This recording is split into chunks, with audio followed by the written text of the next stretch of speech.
ஓம் சாந்தி 20-3-2024 சக்கார முரளியின் சாரம்.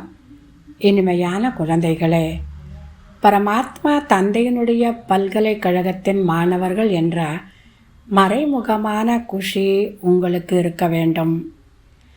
எதிர்கால புதிய உலகத்தின் ஆஸ்தியை அடைவதற்காக படித்து கொண்டிருக்கிறீர்கள். கேள்வி: எந்த ஒரு நினைவில் எப்போதும் இருந்தீர்கள் என்றால் தெய்வீக குணம் தாரணையாகிக் கொண்டே இருக்கும். எந்த ஒரு நினைவில் சதா இருந்தீர்கள் என்றால் தெய்வீக குணம் தாரணையாகிக் கொண்டே இருக்கும்.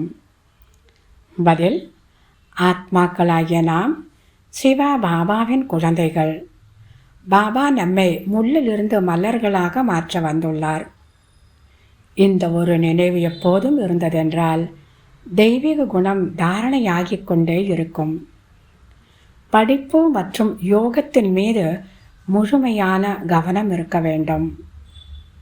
விகாரங்களின் மீது வெறுப்பு இருந்தால் தெய்வீக குணம் வந்து கொண்டே இருக்கும். எந்த சமயத்திலாவது ஏதாவது விகாரம் போரிட்டால் நான் முள்ளாக இருக்கின்றேன், நான் மலராக ஆக வேண்டும் என்று புரிந்து கொள்ள வேண்டும். ஓம் சாந்தி. பாபா நம்மை மலர்களாக மாற்றுகின்றார் என்று நீங்கள் புரிந்து கொள்கிறீர்கள். காமம் மற்றும் கோபம் மிகவும் கெட்டதாகும். மனிதர்களுடைய அழகு முழுவதையும் இழந்து விடுகிறார்கள். இங்கே அழகை காட்டினால்தான் அங்கேயும் அழகை அடைவீர்கள். அழகை கெடுத்தது காமம் மற்றும் கோபம். தெய்வீக குணங்களை தாரணை செய்யுங்கள் என்று பாபா தினமும் குழந்தைகளுக்கு புரிய வைத்துக் கொண்டிருக்கின்றார். சொர்க்கத்திற்கு செல்ல வேண்டும் அல்லவா? லக்ஷ்மி நாராயணன் எவ்வளவு குணவான்களாக இருக்கிறார்கள். மற்றவர்களுக்கு ஞான அம்பு தைக்கும் அளவிற்கு குழந்தைகளாக நீங்கள் மிகவும் யுக்தியோடு புரிய வைக்க வேண்டும். பெரிய பெரிய மனிதர்கள் நாடாளுமன்ற உறுப்பினர் வருகிறார்கள் என்றால் குஷி அடைகிறார்கள். ஆனால் ஒருவரிடம் கூட அனைவருக்கும் சொல்லும் அளவிற்கு சக்தி இல்லை. உயர்ந்ததிலும் உயர்ந்தவர் பகவான். உயர்ந்ததிலும் உயர்ந்தது இந்த ஆஸ்தி. லக்ஷ்மி நாராயணனுக்கு யார் இந்த சொர்க்கத்தின் ஆஸ்தியை கொடுத்தது? இவர்கள் எங்கிருக்கக்கூடியவர்கள்? இது நிறைய பேருக்கு தெரிவதே இல்லை.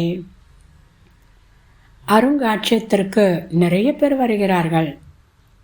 சேவைக்கான வாய்ப்பு நன்றாக இருக்கிறது, ஆனால் யோகமே இல்லை. பாபா சொல்கிறார், குழந்தைகளே, பாபா கடலாக இருக்கின்றார். குழந்தைகள் பின்பற்றுகிறார்களா என்று பார்க்கின்றார். ஞானத்தின் அலை எழுகிறது என்றால் குஷி அடைகின்றனர். இவர் மிகவும் நல்ல சொற்பொழிவு நடக்கும் குழந்தையாக இருக்கின்றனர். அதிகாலை நினைவு யாத்திரையில் நிறைய நன்மை இருக்கிறது. அதிகாலையில் மட்டும்தான் நினைவு செய்ய வேண்டும் என்பது கிடையாது. எழும்போதும், அமரும் போதும், சாப்பிடும் போதும், குடிக்கும் போதும் நினைவு செய்ய வேண்டும். சேவை செய்தீர்கள் என்றால் நீங்கள் நினைவு யாத்திரையில் இருங்கள். நல்லது. தாரணைக்கான முக்கிய சாரம். முதலாவது, யாருடைய மனதிற்கும் துக்கம் தரக்கூடாது. உள்ளுக்குள் ஏதாவது பூதம் இருந்ததென்றால் சோதனை செய்து அதை நீக்க வேண்டும். மலராக ஆகி அனைவருக்கும் சுகத்தை கொடுக்க வேண்டும். இரண்டாவது, நாம் ஞானக்கடலின் குழந்தைகள் எனும்போது உள்ளுக்குள் ஞானத்தின் அலை எழுந்து கொண்டே இருக்க வேண்டும். சேவைக்கான யுக்திகளை உருவாக்க வேண்டும்.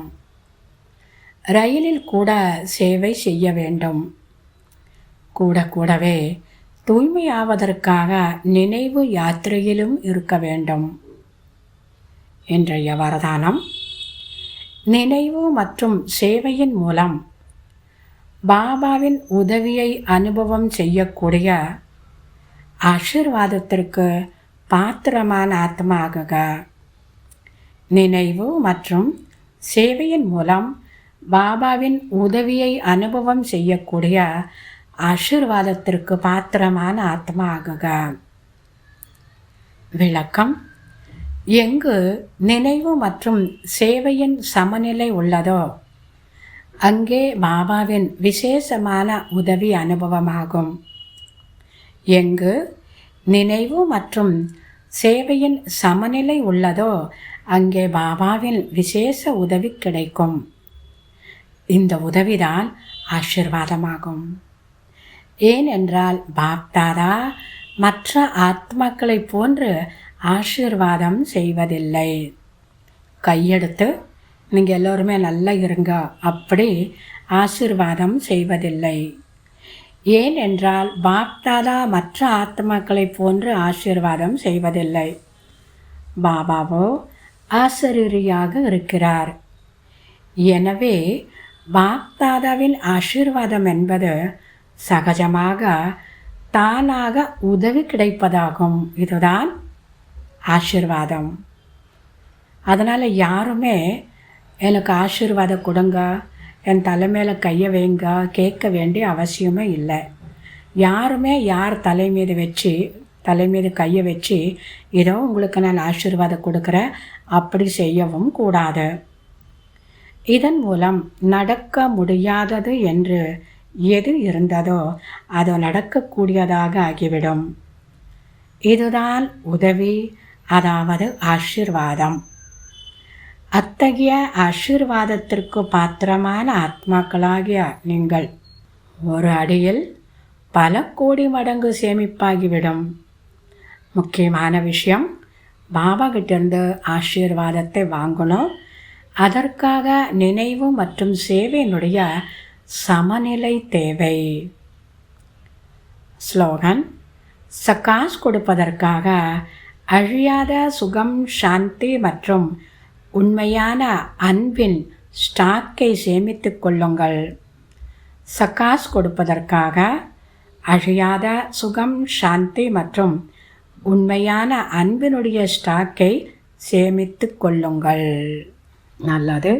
இனிமையிலும் இனிமையான 5000 வருடங்களாக காணாமற் போய் மீண்டும் கண்டெடுக்கப்பட்ட செல்ல குழந்தைகளுக்கு தாய் தந்தை பாப் தாதாவின் அன்பு நினைவுகள் மற்றும் காலை வணக்கம். ஆன்மீக குழந்தைகளுக்கு ஆன்மீக தந்தையின் நமஸ்காரம். ஆன்மீக தந்தைக்கு ஆன்மீக குழந்தைகளின் நமஸ்காரம். ஓம் சாந்தி.